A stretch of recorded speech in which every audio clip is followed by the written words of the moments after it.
Mohon perhatian, tekan tombol subscribe.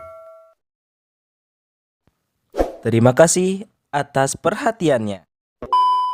Tugas kita adalah khalifah. Dalam konteks itulah kita bicara tentang korupsi. Jokowi adalah presiden yang paling berprestasi, yang harus dikasih gelar Bapak Pembangunan Korupsi. Masuk gorong-gorong, kemudian TV siarkan, oh hebat Pak RT kita, Pak RW kita masuk gorong-gorong. Profesor dengan anak tamatan SD suaranya sama. Kiai dengan pelacur suaranya sama. Kalau Jokowi tidak melunasi utangnya kemudian sampai Desember 2024 ini, kalau meninggal jangan disolatkan. Mulai hari ini jangan lagi ke mall, jangan lagi ke Indomaret, jangan lagi ke Alfamaret. Kalau Bapak Ibu lakukan ini, keyakinan saya Presiden Prabowo tidak jadi lantik Oktober.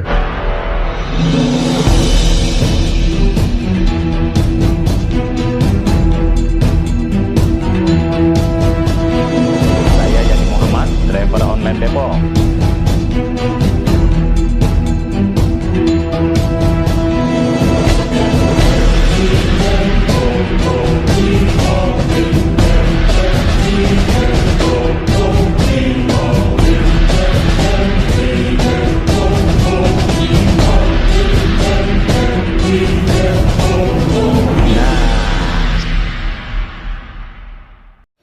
Assalamualaikum warahmatullahi wabarakatuh. Bismillahirrahmanirrahim. Alhamdulillah wa nasta'inu wa nastaghfiruh. Wa na'udzu billahi min syururi anfusina wa sayyi'ati a'malina. Man yahdihillahu fala mudilla lahu wa man yudlil fala hadiya lahu. Asyhadu an la ilaha illallah wahdahu la syarika lahu wa asyhadu anna Muhammadan abduhu wa rasuluhu amma ba'd. Qala ta'ala aqrarul karim billahi minasyaitonir rajim.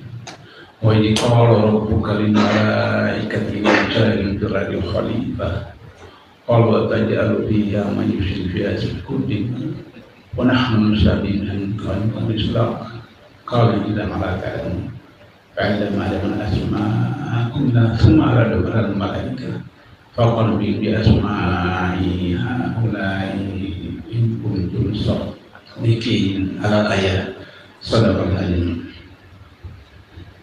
Jemaah salat subuh yang salat Jumat Allah SWT yang utama dan pertama adalah rasa syukur puja dan puji kita dari Allah Subhanahu wa taala yang terserah taufik dan hidayahnya kita masih memiliki iman, iman Islam, iman kesehatan, iman kesempatan sehingga kita dapat bermujahadah dalam salah satu kewajiban ain secara jamaah salat subuh berjemaah. Tidak lupa salawat dan salam kepada junjungan kita bersama Muhammad sallallahu alaihi wasallam, keluarga, sahabat, tabi'in sampai kepada kita sekalian. Panitia meminta saya bicara tentang soal korupsi, bahwa korupsi sedang merajalela di Indonesia. Lantas apa sikap rakyat, apa sikap umat Islam? Dalam salah satu buku Imam Ghazali, beliau menuliskan kisah tentang orang yang dicintai Allah. Namanya Abu Hashim. Abu Hashim ini puluhan tahun setiap malam bangun jam 2 dan 3, 8 rakaat tahajud, witir 3 rakaat. Puluhan tahun duha 2 rakaat, ada kala 4 rakaat, ada kala 8 rakaat. Saum Senin Kamis puluhan tahun, saum 13, 14, 15 Hijriah setiap bulan puluhan tahun, ngaji tadarus puluhan tahun. Satu malam seperti biasa jam 2 beliau bangun, kemudian keluar, ada sumur di luar untuk ambil wudhu. Begitu keluar, beliau lihat di atas sumur itu ada duduk seorang sosok laki-laki. Kaget beliau, tapi karena beliau ahli ibadah tidak takut, tidak kabur seperti kita lihat tengah malam luar begitu bisa kabur seperti itu. Beliau tanya, Anda siapa? Saya malaikat, kata pemuda itu. ngapain di sini? Saya datang mau mencatat orang-orang yang mencintai Allah. Abu Hashim lihat malaikat itu memegang kitab yang besar, tebal. Apa itu? Ini daftar nama orang-orang yang dicintai Allah. Maka dalam hatinya tentu nama saya ada di situ. Untuk memastikan dia minta bisa lihat buka nama saya. Maka malaikat buka ratusan halaman sampai habis, tidak ada namanya. Oh, mungkin tadi terpelisur, mungkin lewat. Coba satu-satu pelan-pelan. Hampir 15 menit begitu. Sampai akhir tidak ada namanya. Beliau terus kemudian seperti mau jatuh terduduk begitu. Kenapa nama saya tidak ada? Kata malaikat, saya kesini saya mau mencatat nama Anda. Karena saya tahu Anda ahli ibadah, sholat malam, tahajud, witir, doa, dan bla bla bla. Tapi saya ditegah oleh Allah, tidak boleh mencatat. Loh kenapa? Kata Allah, sholat Anda, saum Anda, ibadah-ibadah ubudiyah itu urusan Anda dengan Allah. Tapi tetangga kanan Anda, tetangga kiri Anda, tetangga depan Anda, tetangga belakang Anda, kelaparan, kemiskinan, Anda tidak peduli. Anaknya tidak sekolah karena tidak ada punya uang, Anda tidak peduli. Istrinya sakit, tidak bisa berobat, Anda tidak peduli. Kesimpulan dari kisah yang disampaikan oleh Imam Ghazali tentang orang yang mencintai Allah itu adalah seseorang hamba dicintai Allah bukan hanya ibadah ubudiyahnya, bukan hanya ibadah ubudiyahnya, tetapi juga ibadah muamalah. Karena itu dalam Al-Baqarah 30 yang saya sampaikan pada awal tadi, Allah mengumumkan kepada para malaikat bahwa aku akan ciptakan khalifah di muka bumi. Terus kata malaikat, kalau baca terjemahan Departemen Agama, disebutkan bahwa malaikat itu komplain, protes kepada Allah, kenapa menciptakan khalifah di muka bumi yang menumpahkan darah. Padahal kami senantiasa bersujud dan bertasbih kepada-Nya. Tapi kalau Al-Quran terjemahan terbitan Arab Saudi disebutkan bukan malaikat komplain kepada Allah, malaikat melakukan konfirmasi, tabayun. Kenapa? Karena dalam ayat itu Allah tidak sebutkan khalifah itu modelnya seperti apa, baru menyampaikan akan menciptakan khalifah. Sementara setiap hari malaikat-malaikat menyaksikan jin dengan jin berantem, perburuan, penumpahan darah, dinosaur dengan dinosaur berantem, pertumpahan darah, sehingga malaikat berpikir seperti itu nanti. Karena itu tabayun. Maka kemudian dalam ayat berikut dari 30 sampai 34 Al-Baqarah, Allah katakan, kalau memang kamu betul, coba sebutkan nama benda-benda ini. Kata para malaikat, tidak ada yang kami tahu kecuali apa yang kamu ajarkan. Di lain kesempatan, Allah ciptakan Adam dengan tangannya sendiri dari lumpur, kemudian tanah liat, kemudian jadi manusia seperti kita, kemudian dia masukkan roh ke dalam Adam. Baru pertemuan yang lain waktu ada para malaikat, ada Adam dan seterusnya di situ. Kemudian Allah bertanya kepada Adam, coba sebutkan nama benda. Tentu saja dengan inayah dan hidayah dari Allah, maka Adam kemudian batu, besi, kayu, tanah, air, dan seterusnya. Jadi dari Al-Baqarah 30 sampai 34 di situ kita lihat bahwa ibu dari semua ilmu itu ada environment, lingkungan. Dan kalau kita baca ayat-ayat tentang kiamat, saintis. Ayat-ayat tentang kiamat itu saintis, ilmiah, dan pasti cuma soal waktu.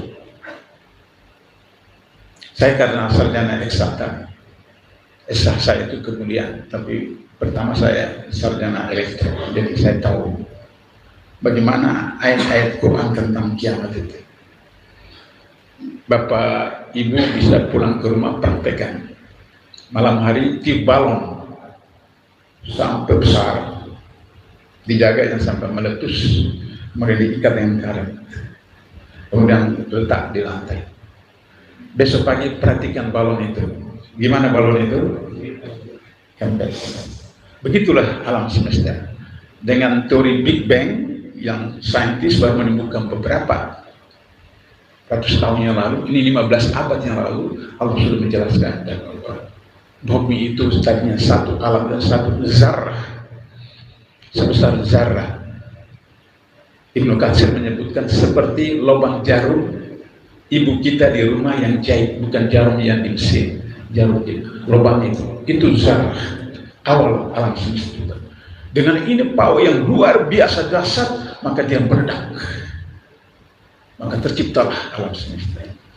Sampai kadar-kadarnya dia berhenti berkembang, maka dia akan menyusut. Ini kita ada sekitar 50-60 orang, ada kipas. Tapi kalau ruangan ini diperkecil, maka suhu akan naik, panas akan naik tinggi. Apa yang terjadi? Ketentuan internasional di jalan tol itu 110 km per jam. Itu ketentuan internasional. Kalau tabrakan dari mobil sebelah kanan dengan mobil sebelah kiri, apa yang terjadi? Hancur. Itu 110 km per jam. Galaksi itu ribuan kilometer per jam kecepatannya. Dan ketika kemudian bertabrakan dengan kecepatan dahsyat, apa yang terjadi? Karena itu dalam Al-Quran dikisahkan seperti debu beterbangan, galaksi-galaksi. Ibu membiarkan bayi yang disusui susu bapak. Jadi tugas kita adalah khalifah. Khalifah itu di rumah saya khalifah bagi keluarga saya. RT, ketua RT khalifah bagi RT-nya. RW, camat, bupati, wali kota, gubernur, menteri, presiden. Khalifah. Sehingga ketika ada persoalan tentang masyarakat, bangsa, negara, ketika kita tidak peduli terhadapnya, gugur status kita sebagai khalifah. Ketika gugur status kita sebagai khalifah, maka gugur kita sebagai manusia, bukan lagi manusia. Dan Al-Quran disebutkan balahum, bahkan lebih rendah dari hewan.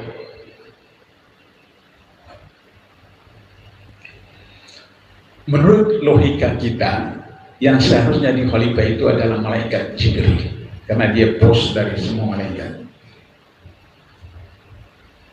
Katakanlah Jibril ditetapkan sebagai khalifah, maka kemudian datang perintah wahyu, ya ayyuhalladzina amanu kutiba lakumussyam kama kutiba alal ladzina min qablikum la'allakum tattaqun. Hai manusia, orang beriman, saumlah kalian sebagaimana orang-orang sebelum kamu, mudah-mudahan kalian bertakwa. Terus orang jamaah Masjid An-Nur mengatakan, Jibril, saum itu apa? Kata Jibril, menahan lapar, haus, dan tidak berhubungan dengan suami istri pada siang hari. Orang An-Nur tidak puas. Lapar itu apa, Jibril? Haus itu apa, Jibril? Kata Jibril, lapar itu, garu-garu kepala dia. Karena malaikat tidak pernah lapar, malaikat tidak pernah haus, karena malaikat tidak makan, tidak minum, tidak berkeluarga. Jadi dengan begitu maka khalifah itu adalah harus manusia itu sendiri, sehingga dia melaksanakan, dia ucapkan, dan dia menjadi teladan kepada manusia yang lain untuk mengikutinya. Karena itu di dalam Al-Ahzab 21 kata Allah, laqad kana lakum fi rasulillahi uswatun hasanah liman kana yarjullaha wal yawmal akhir wa dzakara katsiran. Sesungguhnya pada diri Rasul ada sebagai teladan bagi orang yang mempercayai Allah, meyakini tentang hari akhirat, dan selalu mengingat Allah 24 hours. Tapi apa yang terjadi dalam kehidupan kita sehari-hari? Saya sudah pernah tanya anak-anak SD, Dek, pernah lihat lampu merah di jalan? Pernah, Ustaz. Apa maksudnya itu? Berhenti. Kalau lampu kuning, siap-siap. Lampu hijau, jalan. Anak SD tahu fungsi lampu merah. Tapi apa terjadi? Setiap hari, ribuan tabrakan, jutaan tabrakan. Jadi anak SD saja tahu fungsi lampu merah. Apalagi orang besar. Tapi tabrakan luar biasa. Begitulah kita. Kita percaya. Tidak ada umat yang tidak percaya bahwa Muhammad itu adalah sebaik teladan. Cuma percaya, tapi tidak ikuti, tidak laksanakan.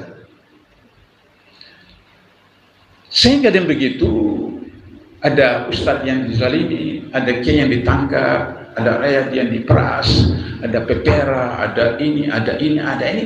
Relax aja, santai aja. Bukan urusan saya.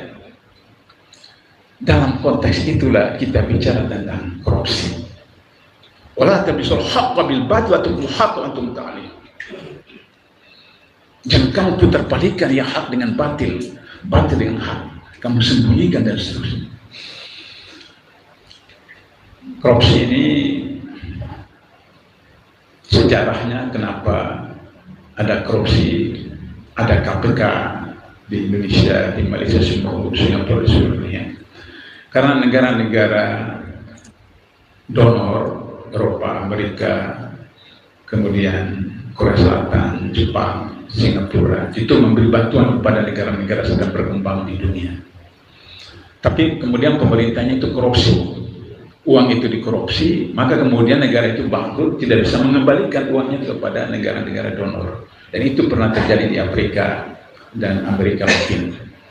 Karena itu maka UNCSC, United Nations Convention Against Corruption, PBB tentang korupsi menetapkan harus ada KPK di seluruh dunia. Maka lahirlah KPK di Indonesia. Tapi setelah KPK lahir, berlakulah satu cerita warung kopi. Wah, ini macan yang kita lahirkan memakan kita. Yang melahirkan KPK itu kan DPR dengan presiden. KPK tangkap ketua DPR, KPK tangkap ketua MK, KPK tangkap menteri, KPK tangkap 1.600-an orang yang ditangkap KPK dari 2004 sampai sekarang, 1.600-an. Yang paling punya prestasi tertinggi yang harus diangkat jempol adalah Jokowi.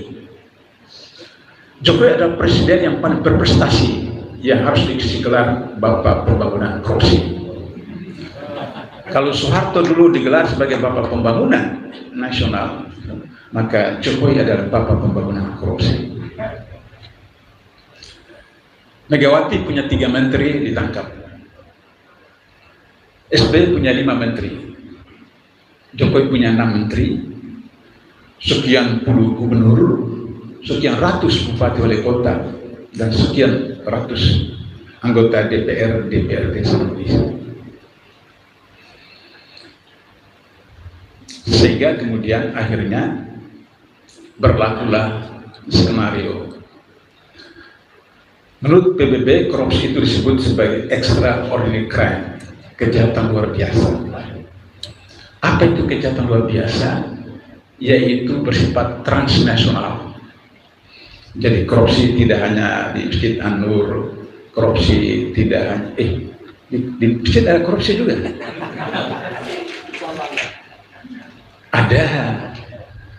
Ada korupsi di masjid itu ada. Misalnya jamaah, imam belum sujud, makmum sudah bergerak, itu korupsi. Itu korupsi. Ya. Apa namanya? Coba kalau seperti imam kita tadi kan masih muda kan. Jadi tapi kalau seperti saya 76 tahun, kalau Allahu Akbar itu masih begitu, yang muda itu udah sujud.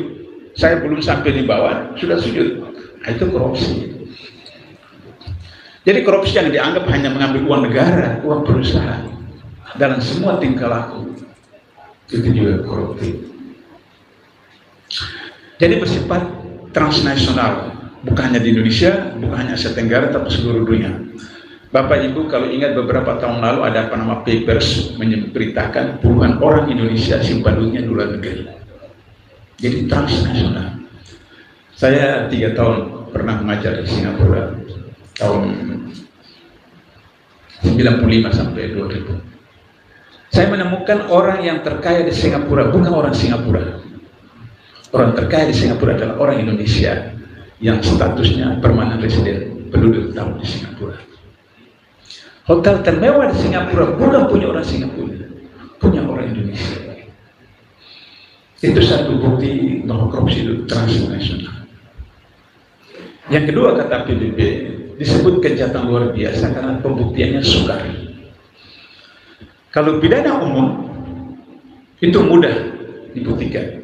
Jenderal Sambo membunuh ajudannya, sudah dikuburkan beberapa hari. Untuk kepentingan penegakan hukum digali mayatnya, dia autopsi, bisa diketahui bahwa dia mati bukan karena wajar tapi penganiayaan, penyiksaan, dan ada bekas peluru. Itu pidana umum. Tapi kalau pidana korupsi tidak semudah itu. Bapak, Ibu ambil laptop, ambil HP, terus transfer ke saya 1M, 100 juta, terus delay, selesai. Karena itu maka ada PPATK yang bisa mentrace, bisa melacak kemana uang itu bergerak. Tapi karena orang Indonesia itu pandai, sampai malaikat juga bisa disogok, ya, orang Indonesia itu bisa menyogok malaikat. 2 menteri agama ditangkap, berarti bisa menyogok malaikat. Ini sekarang orang antri 20 tahun, 30 tahun, 40 tahun. Terus kemudian anggota DPR sudah puluhan tahun datang ke Arab, dapat fasilitas negara untuk mengawasi puluhan tahun, tapi tetap juga seperti itu hajinya. Sehingga begitu, maka 2007 kalau tidak salah, seorang anggota DPR dari satu DPR pusat, saya tidak usah sebutkan provinsinya, dia tahu bahwa KPK bisa mentrace rekening orang melalui PPATK, maka dia beritahu sama orang itu, langganannya itu, jangan melalui rekening, masukkan ke money changer. Money changer itu kan tempat tukar uang, bukan tempat transfer. Maka sore hari datang ke dekat Ratu Plaza di Jalan Dinas Sudirman itu, dekat patung itu, dengan anak istrinya. Terus kemudian dia ambil uangnya, keluar, dia masukkan duit yang sekian ratus juta itu dalam tas kresek yang hitam itu, bukan kresek itu. Kenapa dia pakai tas kresek? Kalau tas kresek dia punya apa kan? Tapi kalau pakai tas coklat, ini bisa dirampok ya. Begitu dia mau naik ke mobilnya, terus teman-teman KPK, maaf, silahkan ke mobil kami, Pak. Dengan anak istrinya dibawa ke kantor KPK di Kuningan. Jadi, kenapa ayat tadi wala tuqsul haqqa bil batil dan kemudian dihubungkan dengan wa aqim sholata wa atu zakat warka'u ma'rufin? Karena kalau orang sholat, maka sholat itu bisa mencegah seseorang dari pekerjaan keji dan mungkar. Inna sholata tanha 'anil fahsya'i wal munkar. Persoalannya yang ditangkap 1.600 orang oleh KPK itu 90% itu orang Islam. Coba Bapak Ibu perhatikan ketika orang dipanggil KPK, dia terus langsung pakai songkok putih, baju koko. Perempuannya tiba-tiba pakai jilbab.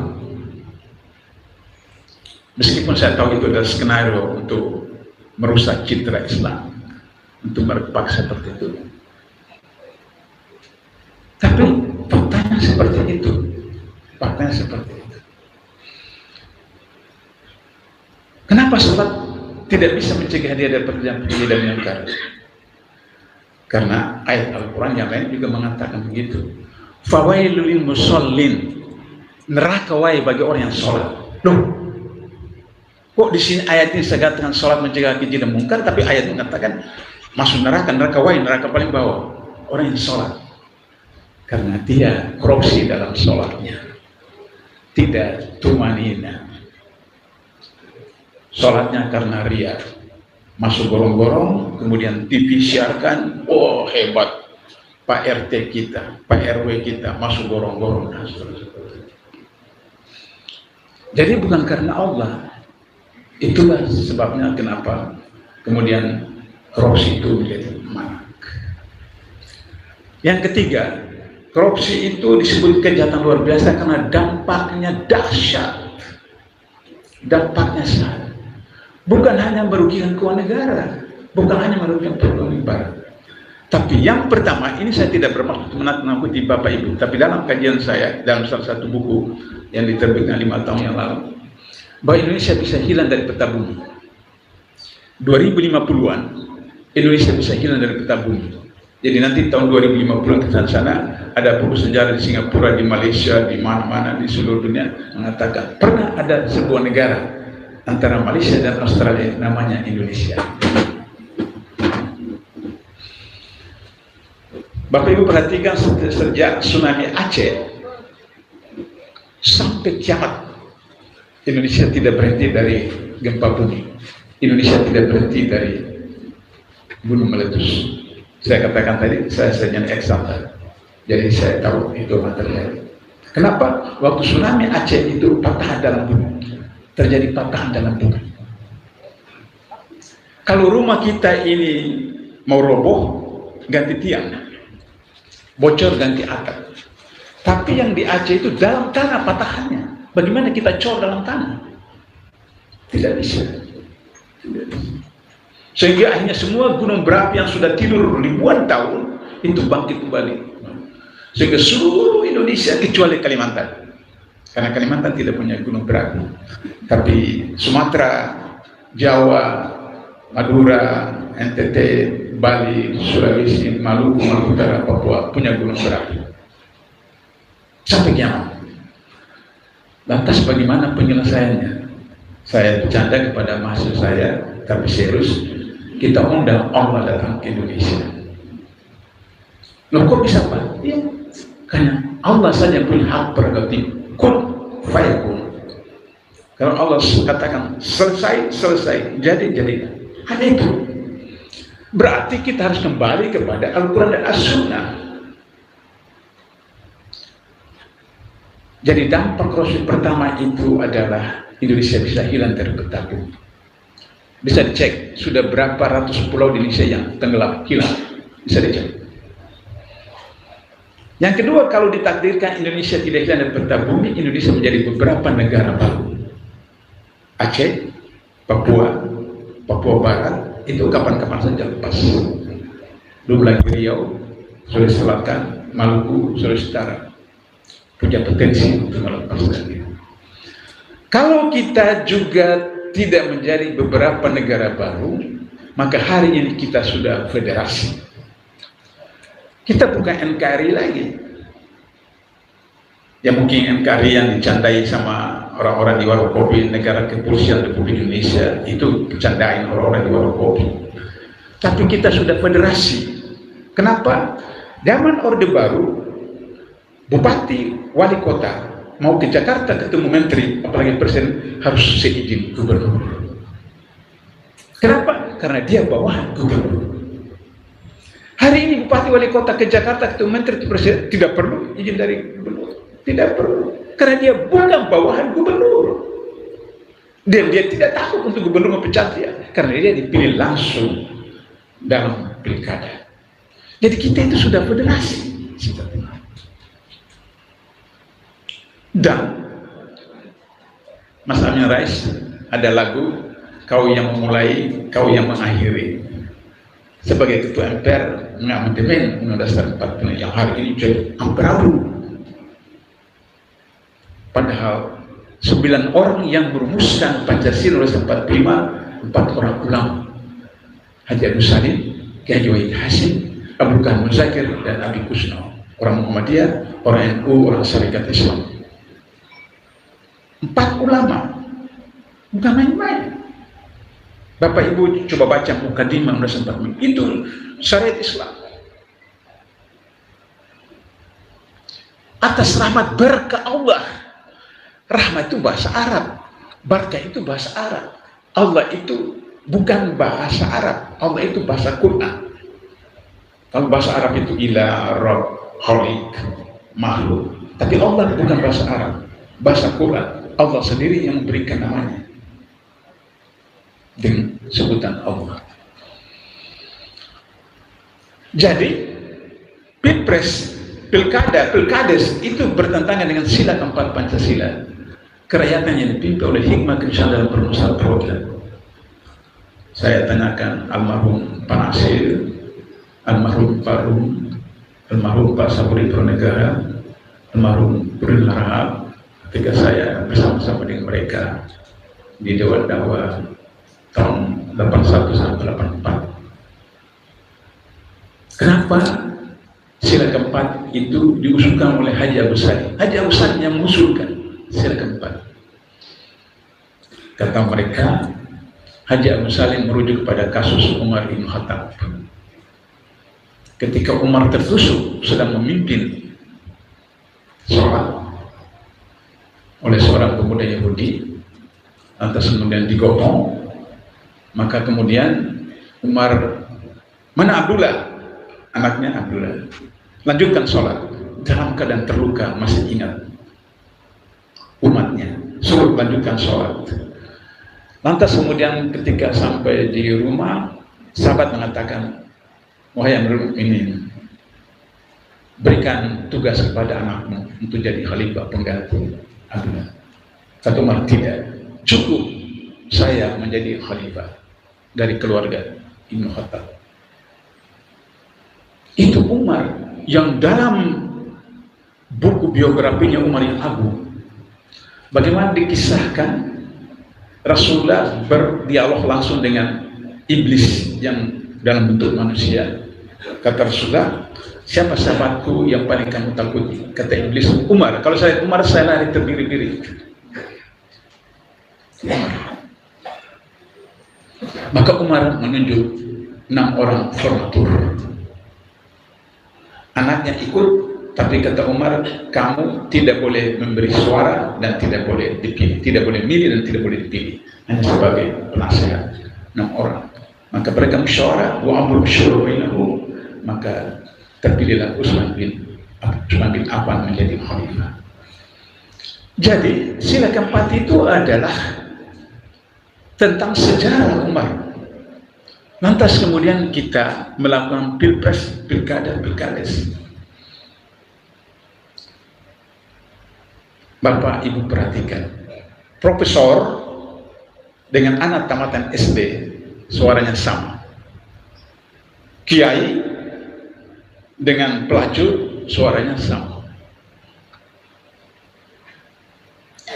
Dalam Islam, wa amru syura bainahum itu bukan jumlah kuantitas, tapi kebenaran itu sendiri. Kebenaran itu sendiri. Sehingga dengan begitu, maka kemudian terjadilah yang seperti sekarang. Pilpres, pilkada, money politik, dan seterusnya. Pilpres pemilu yang baru lalu di Sulawesi Selatan, seorang caleg mendapat untuk anggota DPR Pusat Sulawesi Selatan, mendapat suara tertinggi, 150.000 suara. Berapa uang yang dihabiskan? Kira-kira berapa besar? Berapa M? 150 M. Satu suara 1 juta. 150 M. Jadi bagaimana mau mengembalikan uangnya itu? Ya ketika jadi anggota DPR itulah. Kemudian melalui proyek-proyek yang seperti itu. Ada gubernur Kalimantan Selatan pilkada yang lalu. Itu 700 M. Data-data di KPK 700 M karena dia bos tambang batu bara di Kalimantan Selatan. Sehingga dengan begitu maka akibatnya berpengaruh kepada ekonomi kita, sehingga kita akan menjadi jajahan dari satu atau dua superpower. Utang kita hari ini 8.000, sekian triliun. 8.000. Itu utang APBN. Sri Mulyani mengatakan, oh kita cuma 30% dari PDB. Negara-negara Korea, Jepang, Amerika, Rusia itu ratusan persen. Di sini Sri Mulyani melakukan kebohongan publik. Kenapa? Karena yang disebut Korea, Jepang, Amerika, Eropa, ratusan persen dari PDB mereka itu mereka jujur. Semua utang disampaikan, diumumkan kepada rakyat. Utang APBN dan utang non APBN. Yang disebut Sri Mulyani itu utang APBN 8.000 sekian. Ada utang kita BUMN itu juga 8.000 triliun. Ada utang untuk membayar gaji purnawirawan TNI, Polri dan ASN itu 4.000 lebih triliun. Jadi total itu utang kita 20.000 triliun. Kira-kira bayar pakai apa itu 2.000 triliun? Sampai 2050. Ya. Yang kedua, negara-negara mereka yang 100% itu negara donor, kreditor. Kita debitor, kita pengutang. Karena itu dalam satu kesempatan saya katakan bahwa kalau Jokowi tidak melunasi utangnya, kemudian sampai Desember 2024 ini, kalau meninggal jangan disolatkan. Karena ada hadisnya, ada riwayatnya. Ketika sahabat meninggal, Rasulullah dipanggil, Rasulullah bertanya, ada utangnya orang ini? Ada. Siapa yang menanggung? Keluarganya. Nabi sholatkan. Lain waktu, ada lagi sahabat meninggal, dipanggil Rasulullah. Rasulullah tanya, ada keluarganya? Enggak ada. Ada utangnya? Ada. Ada yang mau tanggung? Enggak ada. Rasulullah tinggalkan. Terus meninggal. Terus sahabat, ya Rasulullah, dia saya yang tanggung. Artinya bahwa orang yang meninggal dengan utang tidak disolatkan Rasulullah. Kalau Jokowi mau bertobat, tobatan nasuha, membayar utang-utang itu, disita semua kekayaan dia, kekayaan anaknya, semua seperti itu, saya bersedia mensolatkan dia. Kalau dia meninggal, lebih dulu dari saya. Menurut teori saya lebih duluan, menurut teori. Tapi kan kita tidak bisa tahu kapan, waktu, di mana orang meninggal seperti itu.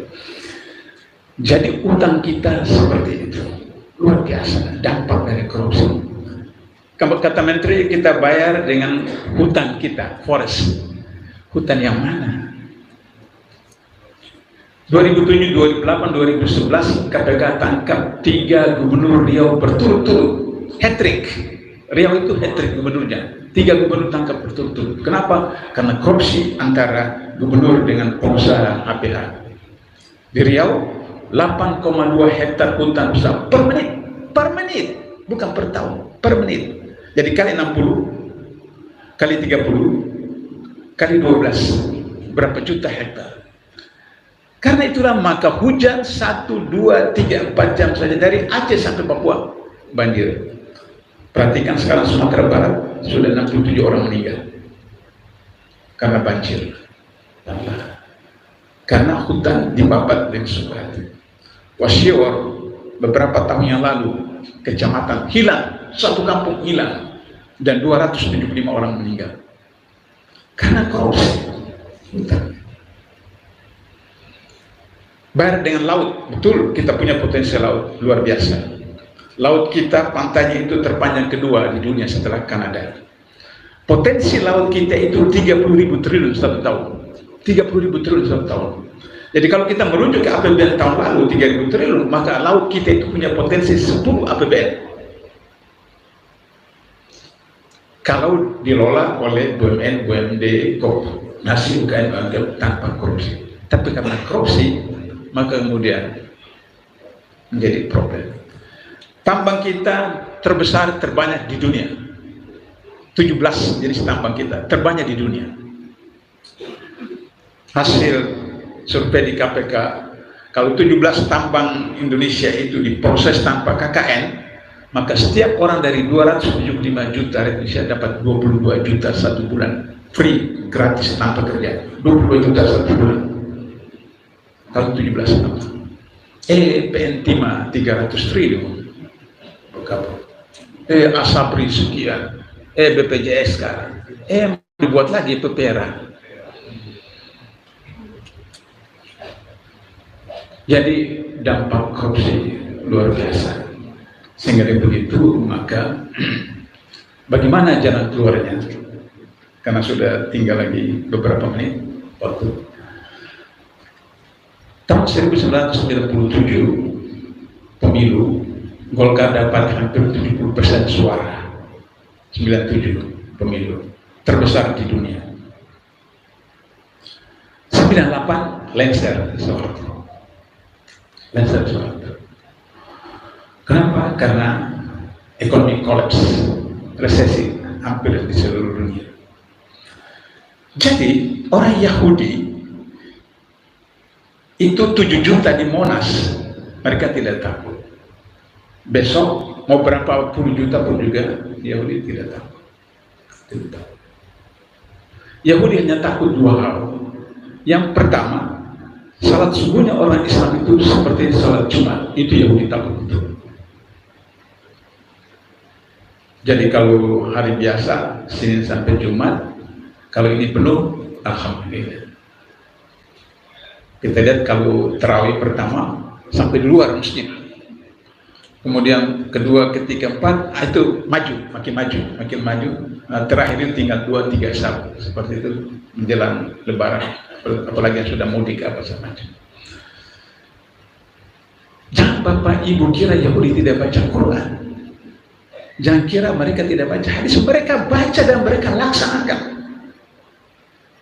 Coba cek Yahudi asli ya, bukan Advent seperti yang di Indonesia. Advent itu agama Yahudi, tapi Yahudinya orang Indonesia, bukan Yahudi asli. Tidak ada orang Yahudi asli yang merokok, coba periksa. Tidak ada orang Yahudi yang merokok. Kalau di fikih kita ada kalau mengatakan makruh, tapi terakhir juga banyak sudah mengatakan haram. Kalau Yahudi dari awal dulu sudah mengatakan haram merokok. Semua pabrik rokok mereka punya di dunia. Ditanya kenapa kalian buat pabrik rokok, tapi kalian tidak merokok? Kata mereka, rokok ini kami buat untuk orang yang tidak pandai membaca. Yang tidak pandai membaca. Kan di rokok itu kan ada tulisan kan, rokok mengakibatkan kanker, bla bla bla bla. Berarti orang tidak pandai membaca. Nah, seperti itu.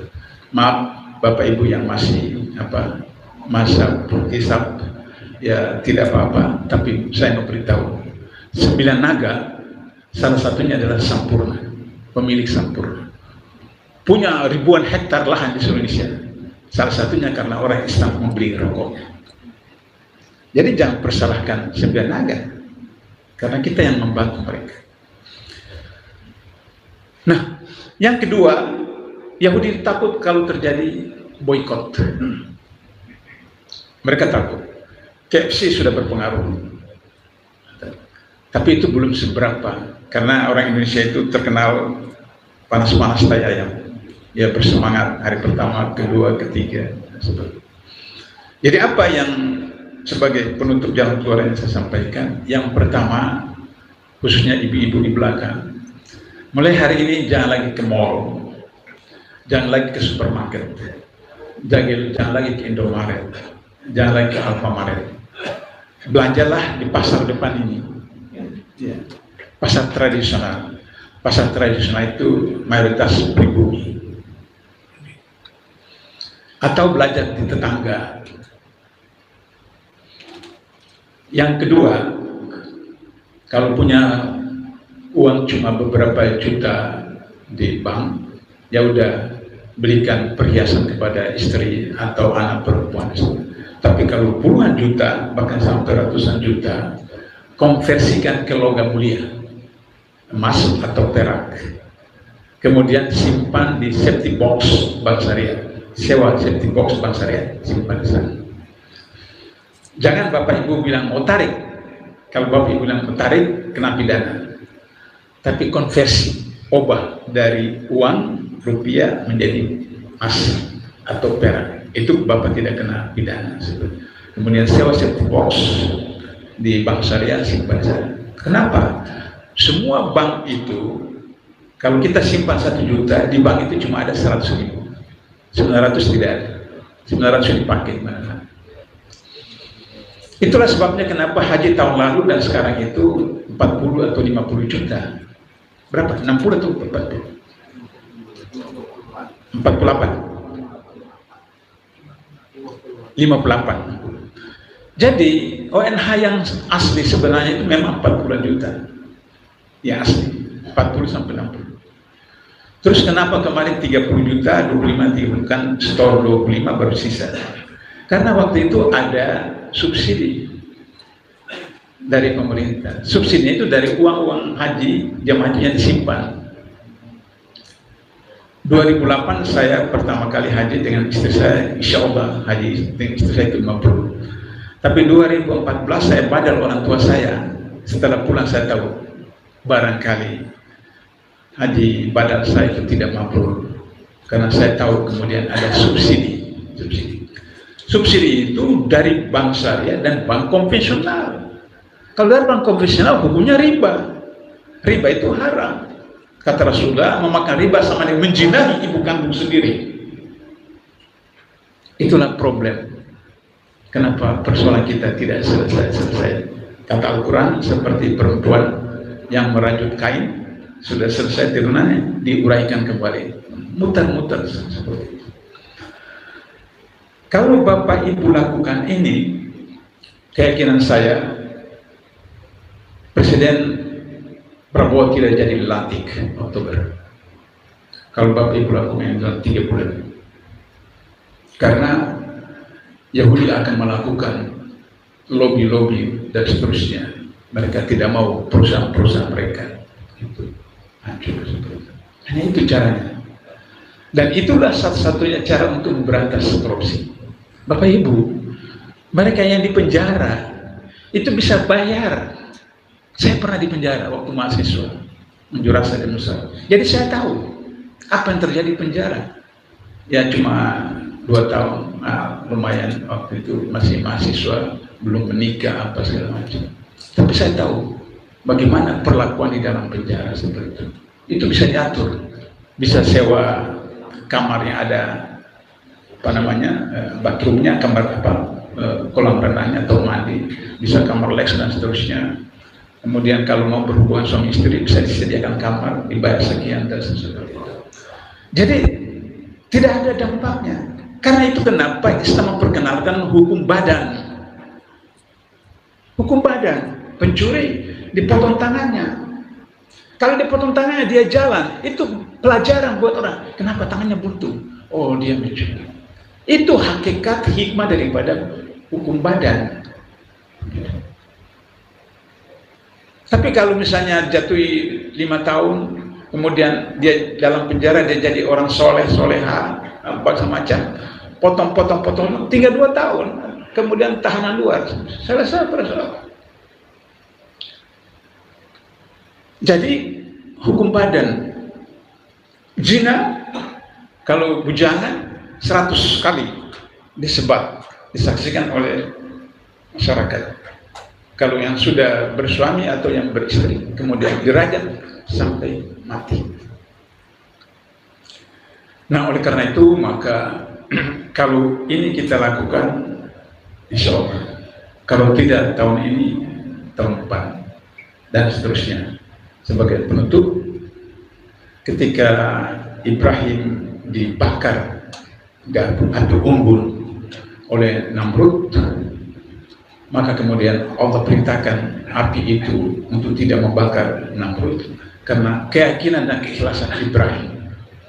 Maka kisah dari burung pipit dengan cicak, burung pipit datang mengambil air dengan paruhnya, kemudian menghibur api, diketahui sama cicak, wahai burung pipit, burung paruh kamu kecil begitu, bagaimana kamu mematikan itu api unggun yang besar? Kata burung pipit, bukan itu persoalannya. Tapi ketika saya ditanya Allah menyatakan suatu kebatilan, di mana saya memihak? Kemana memihak? Kalah, bukan mengalah. Tuku umat itu panglima polen cipitiro, kemudian Imam Bonjol, kemudian Hidayatullah, kemudian Diponegoro, kemudian Antasari, kemudian Hasanuddin, kemudian Babulat, kemudian Patimura, semua pahlawan Islam. Semua ditangkap, dipenjarakan, dibunuh, digantung. Tidak mengalah, mereka kalah, tapi tidak mengalah.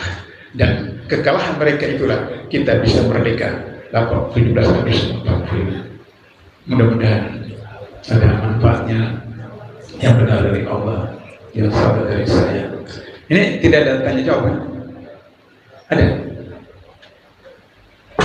Soalnya sudah tinggal lagi 5 menit ini. Tidak ada ya? Ya nanti kalau mau tanya jawab lain waktu saja. Tutup bila terpuji dia. Assalamualaikum warahmatullahi wabarakatuh.